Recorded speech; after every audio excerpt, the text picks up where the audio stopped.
Hello, everyone, and welcome to episode number 17 of History for Shut-ins. We will talk about the presidency of James Monroe, which will include the Monroe Doctrine and the Missouri Compromise of 1820. We will also discuss the election of 1824, which the supporters of Andrew Jackson came to call the corrupt bargain. So James Monroe has been involved with the country since its founding. Remember, he fought during the Revolution and was actually wounded as a 16-year-old early in the war. So when James Madison decided to continue the custom set by Washington of only serving 2 terms, Monroe stood in commanding position for the nomination of the Democratic-Republican Party as Madison's heir apparent. There was some opposition to Monroe because, think about it, Washington, Jefferson, Madison, and now Monroe will be presidents from Virginia. The Federalists, who had all but disappeared as a political entity after the War of 1812, remember, they were considered treasonous. They did not formally nominate a candidate. Federalist opposition to the war and public perceptions of the Federalists as unpatriotic, because New England had talked about secession. That's where most Federalists lived at the time. Really led to people abandoning the Federalist Party. Monroe's popularity was more than enough. He was respected as really the last framer of the Constitution, even though he had opposed ratification. Supporters painted him as the man who had fought alongside Washington during the Revolution and as the last of the revolutionary generation to be president. Monroe ended up winning a majority of electoral votes in the 1816 election, winning 16 of 19 states. In the election of 1820, Monroe's renomination was all but a foregone conclusion that few Democratic Republicans actually attended the nominating caucus in April of 1820. Not wanting to embarrass Monroe with a handful of votes, the caucus decided to make a formal nomination. The few remaining Federalists did not bother to endorse an opponent, much like 1816. As a result, Monroe ran unopposed. This was the first time since the election of Washington that a presidential contest went uncontested. So as president, before moving back into the still damaged Executive Mansion or White House, remember it was burned during the War of 1812, Monroe revived a tradition of sorts that Washington first undertook, and that was a presidential tour of the United States. Monroe said that the reason for the tour was to inspect defense fortifications, but it truly allowed him to exhibit his personality, which was very relaxed, very affable. In June of 1817, Monroe began his first tour of the North, traveling up the coast to Portland, Maine. From there, he turned west to Detroit and then southeast back to Washington, D.C. The trip took 15 weeks and allowed Monroe to come in contact with more people than any previous sitting president. Everywhere he went, he was praised. Hello, Ann Galooly, welcome. The Boston Columbian Sentinel described his reception in Massachusetts as the beginning of, quote, an era of good feelings for the United States. This phrase is often used to describe Monroe's presidency. Because the first tour was such a success, Monroe embarked on two other tours, one of the Chesapeake Bay in 1818 and one of the South and the West in 1819. Much like the first tour, the next two tours allowed him to familiarize the people with him. And again, his personality won over many converts. 2 years into his presidency, Monroe faced an economic crisis known as the Panic of 1819. It was the first major depression to hit the United States since the 1780s. And what this is, a big part of this is fallout from the War of 1812. The British said, well, since we can't beat you militarily, we're going to try to beat you economically. And it's comparable to modern day products in the US that are made in China much more cheaply and sent here to the United States. This is what Great Britain did. They actually dumped cheap goods into American markets so that Americans would buy the cheaper goods and hurt the local economies and then, of course, the national economy. So it really stemmed from decreased imports and exports. There were also declining agricultural prices.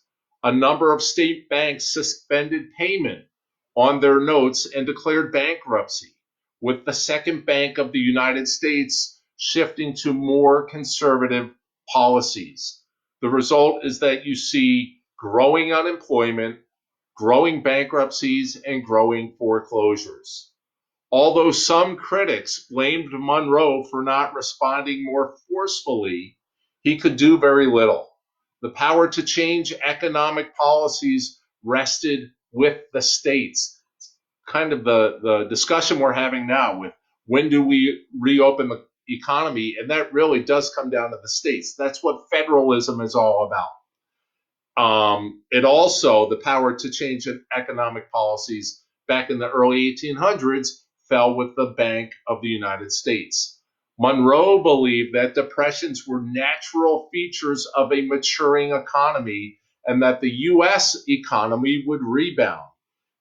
The depression actually ended by 1823, basically the last year of Monroe's second term. Monroe did support policy that had been proposed by the Secretary of the Treasury, Crawford, to decrease payment terms on mortgages for lands purchased from the federal government. Early in 1819, settlers in the Missouri Territory applied for admission to the United States. They actually applied in 1817, and Congress took it up in 1819. 16% of Missouri settlers were enslaved blacks, and most white settlers owned slaves or hoped to own slaves. Congressional debate on the Missouri question exploded when Congressman, James Talmadge Jr. of New York attached two amendments into the Missouri statehood bill. The First Amendment barred new states from entering the Union, or actually barred new slaves from entering Missouri. The second emancipated all Missouri slaves born after admission to the Union upon their 25th birthday. The Talmadge amendments would admit Missouri only as a free state. At this time, you really have a balancing act. You have half the states are free, half the states are slave states. And the South is always concerned that the North is doing everything in their power to encroach upon the South by ending slavery. Setting up manufacturing gives the North more economic power. Because manufacturing is being set up in the North, we've talked about this a little bit, immigrants coming into the country are streaming north and west because labor isn't needed, free labor, and when I say free labor, labor of immigrants isn't needed in the South because it relies so heavily on slave labor in the plantation economy. So the North held a small majority of votes in the House in 1819, and the South controlled a bare majority in the Senate. So you can see where this is going. Voting on the amendments was strictly sectional. The amendments passed in the House, controlled by the North, but lost in the Senate, controlled by the South. The House refused to admit Missouri as a slave state, and the Senate balked and insisted upon it. James Monroe thought it was unconstitutional to place special restrictions on the admission of one state, as the Talmadge amendments did, and threatened to veto any bill including such restrictions. Monroe feared the dispute would divide the Union and worked in support of a compromise package in Congress. So this is 1819. We still have 40 plus years until the Civil War. So this is something that is going to go on and on and on. And we'll talk about it as we progress through the history of the United States on History for Shut-ins. So Monroe does not forcefully inject himself into the process because he did not want to be accused of meddling in congressional affairs. A new Congress convened in the winter of 1819, allowing legislators to reach an accord that settled the dispute. Massachusetts allowed its far northern counties to apply for admission to the Union as the Free State of Maine, offsetting fears that the South would gain votes in the Senate with the admission of Missouri. So you've got a one-to-one trade here. It was agreed after much lobbying, arm twisting, behind the scenes deal making that Missouri would be admitted as a slave state in return for the South's willingness to outlaw slavery in Western territories above the 3630 north latitude line. That line represents present-day Arkansas and Oklahoma. And what it does is it keeps slavery out of there, or it allows slavery there, but it would forbid it throughout the rest of the Louisiana territory, the purchased territory, which eventually become 9 states. Monroe signed the bill on March 6, 1820, after he was satisfied that it was constitutional. As the U.S. was developing and growing, many advocated a system of internal improvements to help the country develop. In our next session, or next couple of sessions, we're going to talk about the Industrial Revolution and how that completely transforms not only the United States, but really the world. There are seen to be at least 2 industrial revolutions. The first industrial revolution is considered to have taken place from about 1760 to about 1810, 1820, primarily in Europe. It's not until the 1820s, 30s, 40s, and forward that the second industrial revolution takes place here in the United States, with the building of canals, manufacturing, steam engines, railroads, on and on and on. Again, we'll talk about that. And it plays a huge role in the growth of a country.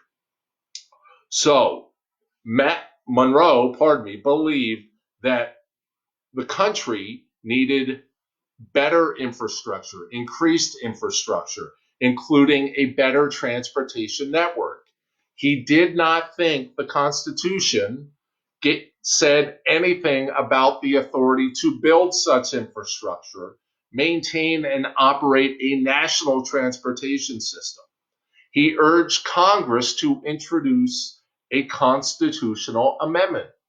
Congress never acted on his suggestion because they thought they had the implied authority to enact such measures. What's one of the things that's being discussed now when the economy reopens?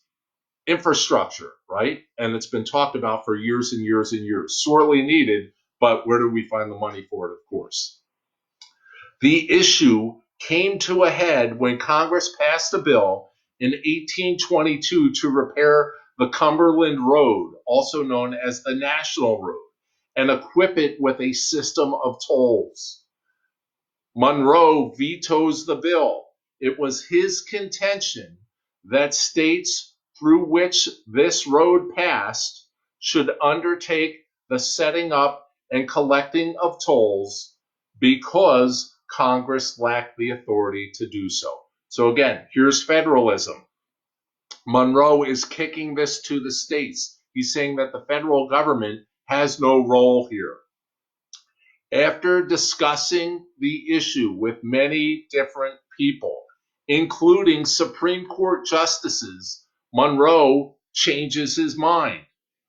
In 1824, he signed an internal improvements bill that allowed money for surveys and estimates for the proposed roads.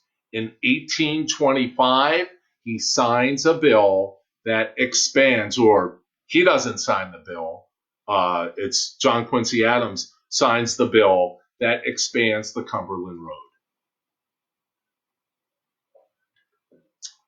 As president, Monroe encourages less influence of parties, believing government could operate without them. His tenure, however, is not without partisanship. And as we have seen from Washington's term on, his first term, partisanship increases. Although Monroe talked about ridding U.S. politics of party affiliation, he was unwilling to appoint any Federalists to his cabinet. Remember, he's a Democratic Republican. He believed that the ideological differences were too great.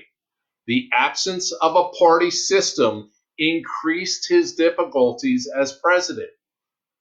Without parties, he could not rely on presumed loyalty to accomplish his goals. With clear divides over issues and the existence of factions, Monroe had to create coalitions and build consensus to get his programs enacted. Strange idea, isn't it? We see very little of it these days, coalitions and consensus and bipartisanship. Even without the existence of two clear parties, partisanship reaches unbelievable heights during the election of 1824, which we will talk about shortly. During the last few years of his term, some of Monroe's policies are hampered by the political aspirations of congressmen and his own cabinet. The Monroe Presidency helped to foster a transition from the party system of Democratic Republicans on one side, Federalists on the other, to Democrats on one side and Whigs on the other. Monroe, I keep saying Madison for Monroe. Monroe sought to improve the country's international reputation and assert its independence. By virtue of his solid working relationship with his Secretary of State, John Quincy Adams, the two successfully pursued an aggressive foreign policy, especially with regard to European intervention in both North and South America. In its early days, the Monroe administration wanted to improve relations with Great Britain. It negotiated two important accords with the British that resolved border disputes held over from the War of 1812. The Rush-Baggett Treaty of 1817, named after the acting Secretary of State Richard Rush, and Charles Baggett, the British minister, demilitarized the Great Lakes region. The Convention of 1818 fixed the present U.S.-Canada border from Minnesota to the Rockies. They established a joint U.S.-British occupation of the Oregon Territory, for 10 years. For years, Southern plantation owners and white farmers in Georgia, Alabama, and South Carolina had lost runaway slaves to the Florida swamps. Seminole and Creek Indians offered refuge to these runaway slaves and led raids against white settlers in the border regions. The United States government could do little because the swamps lay deep within Spanish Florida. If the United States moved decisively against the Seminoles, it would risk war with Spain. Although the United States tried to convince Spain to cede Florida, it failed initially. With the end of the War of 1812, the U.S. government turns its attention to Florida. What happens is General Andrew Jackson, the hero of New Orleans, is sent to the Florida border in 1818 by Monroe to stop the incursions against white settlers. Liberally interpreting his vague instructions, Jackson's troops invade Florida, capture a Spanish fort at St. Mark's, take control of Pensacola, and depose the Spanish governor. Jackson then executes 2 British citizens who he accuses of having incited the Seminoles to raid United States settlements. The invasion of Florida makes tremendous political waves. Although Jackson said that he had acted within the bounds of his instructions, the Secretary of War, John C. Calhoun, disagrees and urges Monroe to respond by reprimanding Jackson for acting without specific authority. Foreign diplomats and some congressmen demand that Jackson be punished for his actions. Secretary of State John Quincy Adams states that Jackson's measures were authorized as orders to end the Native American raids. Monroe agrees with his Secretary of State, John Quincy Adams. To the administration, the entire Jackson affair showed lack of control that Spain has over the region. John Quincy Adams, the Secretary of State, thought that he could pressure Spain to sell all of Florida to the United States. Preoccupied with revolts throughout its Latin American empire, Spain clearly sees that the United States could seize Florida. John Quincy Adams convinces Spain to sell Florida to the United States and drop its claims to the Louisiana Territory and the Oregon Territory. In return, the United States agrees to relinquish its claims on Texas, at least for a couple of decades, and assume responsibility for the $5 million that the Spanish government owed U.S. citizens. The resulting treaty, known as the Adams-Onis Treaty of 1819, is signed. During much of his administration, Monroe is engaged in diplomacy with Spain about its Latin American colonies, talking primarily about South America now. These lands began to break free from Spain in the early 1800s, gaining American sympathy because the Americans were reminded of their own revolution against the British. Although Congress was eager to recognize independence of Latin American colonies, Monroe feared doing so might risk war with Spain and its allies. In March of 1822, Monroe recognizes Argentina, Peru, Colombia, Chile, and Mexico. At the same time, rumors are flying around that Spain's allies might help Spain reclaim its lost colonies. To counter, the British proposed a joint U.S. British declaration against European intervention in the Western Hemisphere. Quincy Adams, still Secretary of State, convinced Monroe that if the U.S. issued a joint statement, it would look like the United States was simply adopting Great Britain's policy without formulating one tailored to American interests. The U.S. should devise its strategy to address European intervention in the Western Hemisphere, according to Quincy Adams. On December 2nd, 1823, in his annual message to Congress, Monroe addresses the subject in three parts. He first reiterates the traditional American policy of neutrality with regard to European wars and conflicts. He then declared that the United States would not accept the recolonization of any country by its former European master and promised non-interference with existing European colonies in the Americas.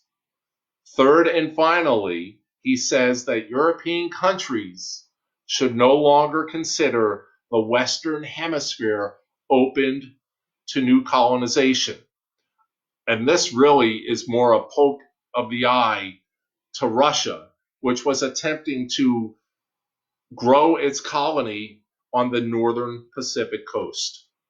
This statement that Monroe made to Congress becomes known as the Monroe Doctrine, but not for another 20 plus years. It's not until the 1850s.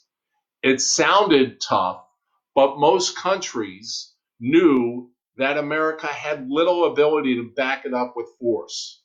Because the British favored Monroe's policy, the United States was able to rely on the Royal Navy. The British extracted a promise from Paris that France would not assist Spain in the recovery of its colonies.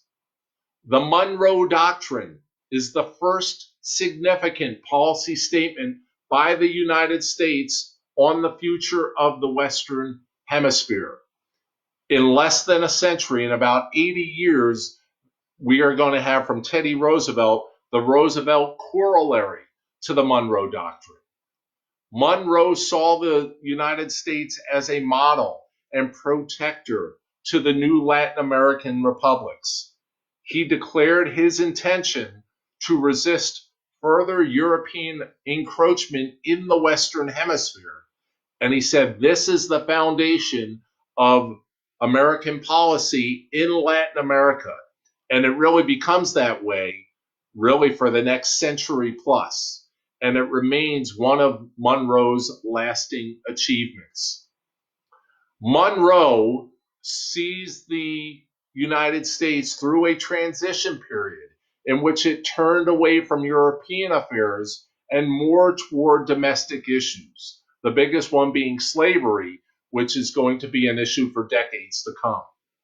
During the negotiations that resulted in the Missouri Compromise, his backstage maneuverings helped the country avoid a sectional crisis.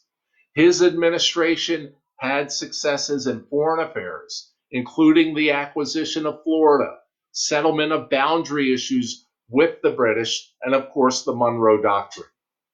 Monroe was a great advocate of nationalism and reached out to all regions of the country.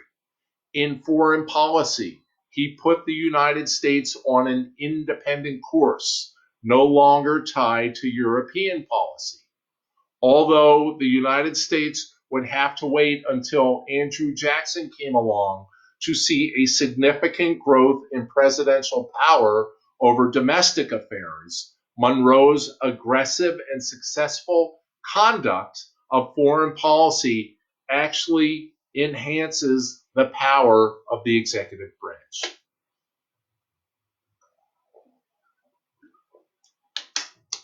Next up, we're going to talk about John Quincy Adams, who was a one-term president from 1825 to 1829.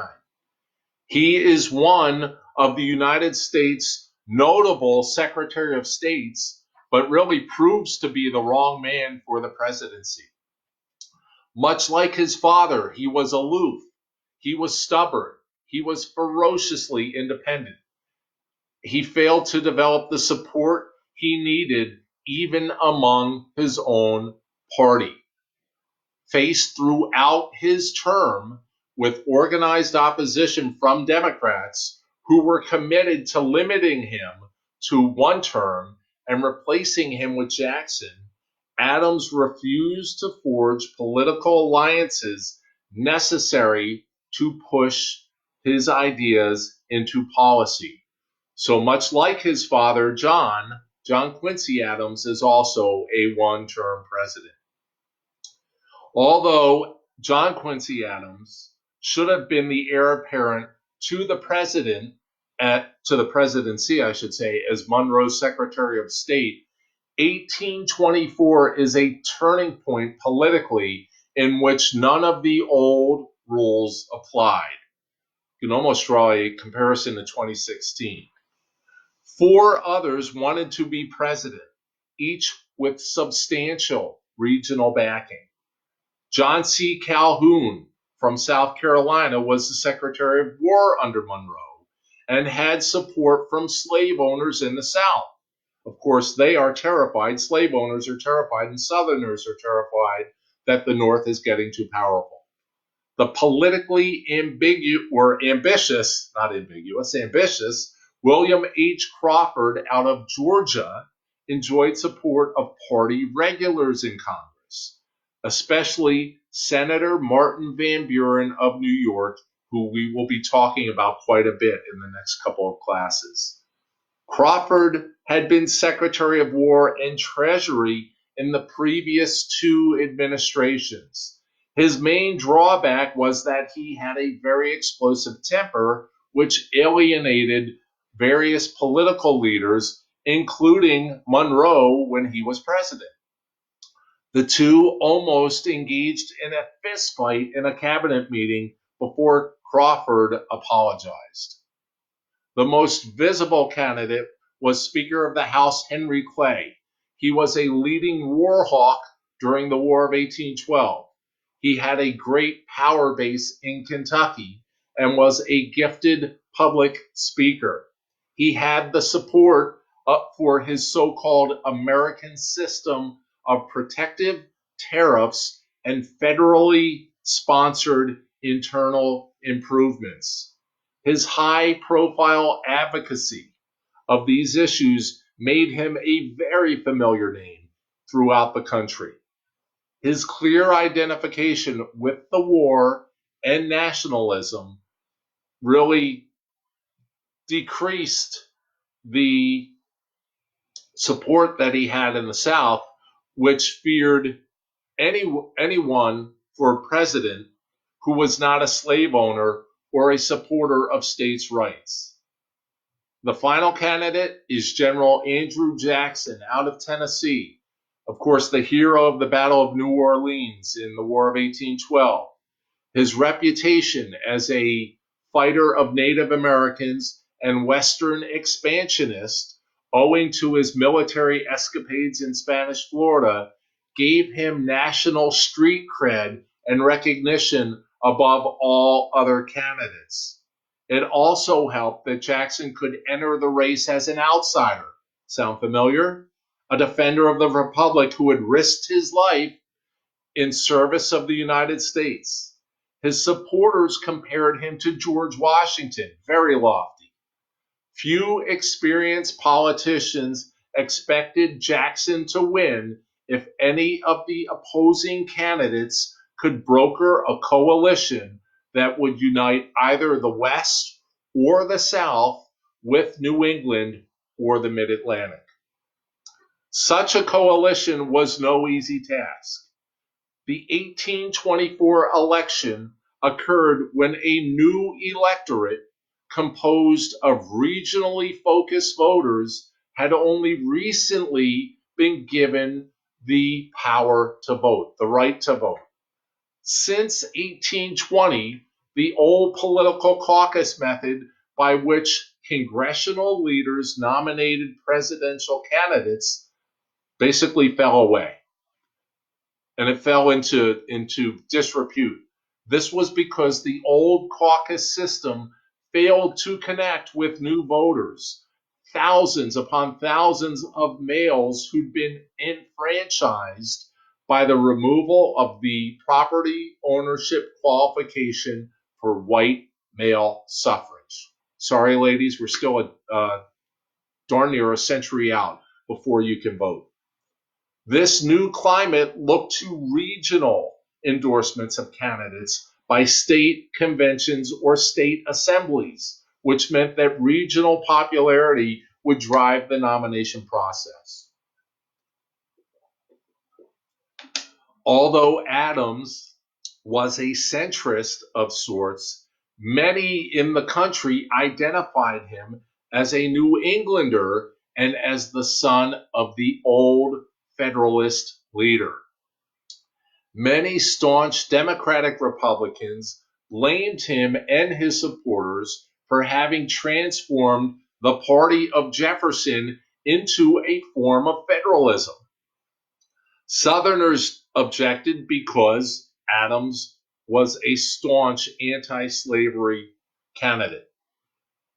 They remembered his criticism of the Missouri Compromise of 1820 as a pro-slavery conspiracy and recalled his efforts to include language opposed to the international slave trade in the Treaty of Ghent, which ended the War of 1812.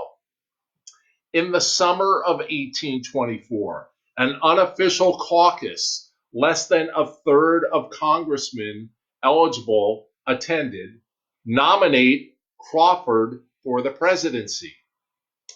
Adams' supporters denounced the caucus bid, and the Massachusetts legislature nominates Adams.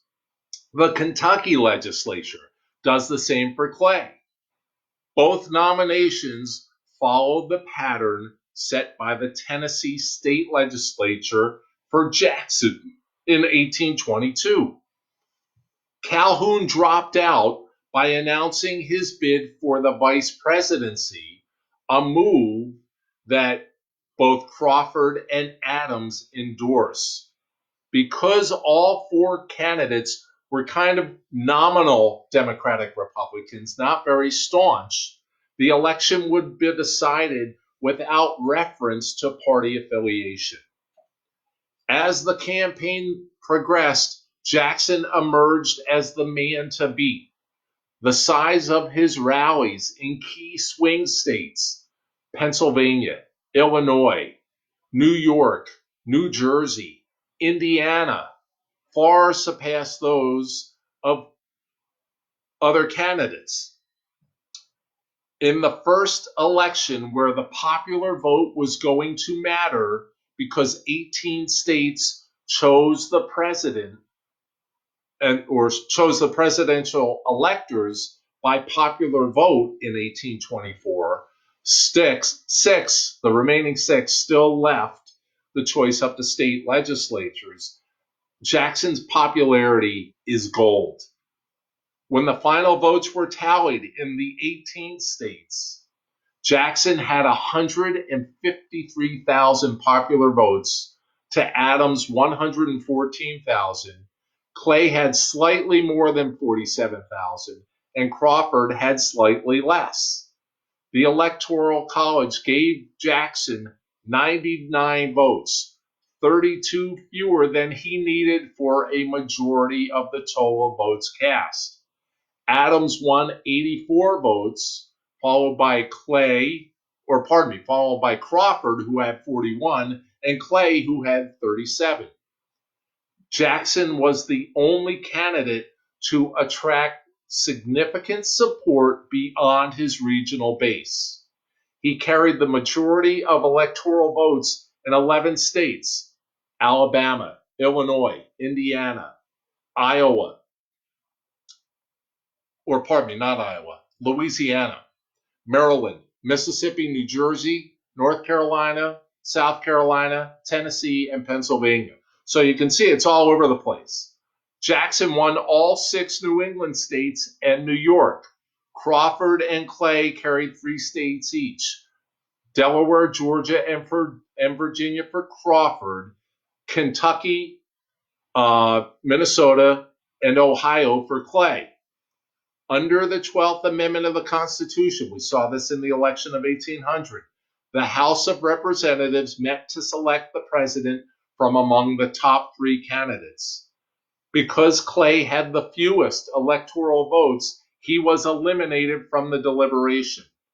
As Speaker of the House, ironically, Clay's role is crucial.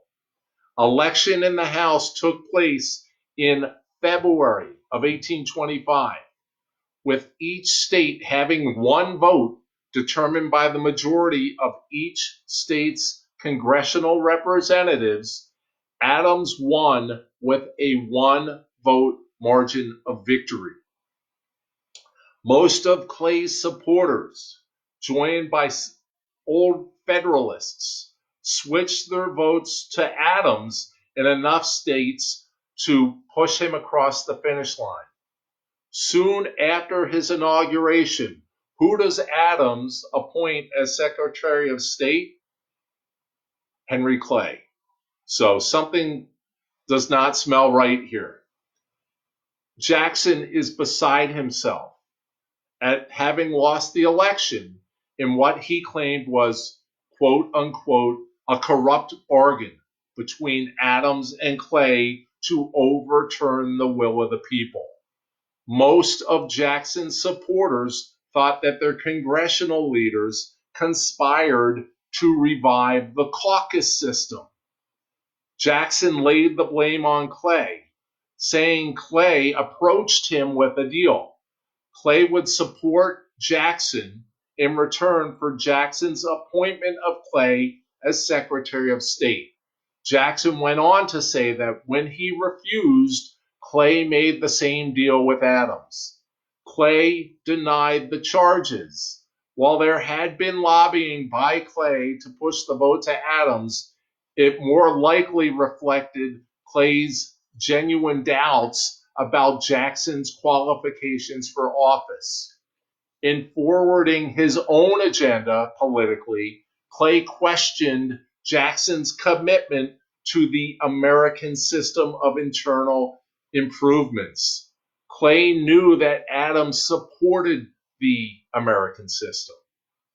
The loss of 3 states that Jackson had won in the popular vote, Louisiana, Maryland, and Illinois, due to the defection of congressmen who supported Adams, suggests that more was involved in the outcome than Clay's bargain. Jackson resigned his Senate seat in disgust and vowed to win the presidency in 1828 as a D.C. outsider. Again, sounds very familiar, doesn't it? Within months of Adams' inauguration, the Tennessee legislature nominated Jackson for the presidency once again. Over the next 3 years, Jackson put together a highly disciplined grassroots campaign. He issued memorandums in which he outlined the erosion of representative power over the preceding decades at the hands of what he called gamesters like Clay and Adams. Jackson claimed that the Panic of 1819, which was a devastating economic collapse, had resulted from several factors. 1, a conspiracy of disreputable creditors and the Bank of the United States. Remember that as we move into the Jackson presidency later in the week. He thought that the unpaid national debt played a role, that political swindlers in office from Madison through Adams, and that backdoor dealings, of King Caucus, which is what he called Clay, to select a president in defiance of the popular vote. We are going to stop there today, and we will move into the election of 1828 and then talk about the Adams presidency. Thank you all for joining. I will see you tomorrow for episode number 18 of History for Shut-ins. Have a great evening. If there are any questions, please leave them here and I will be happy to answer them. Thanks so much.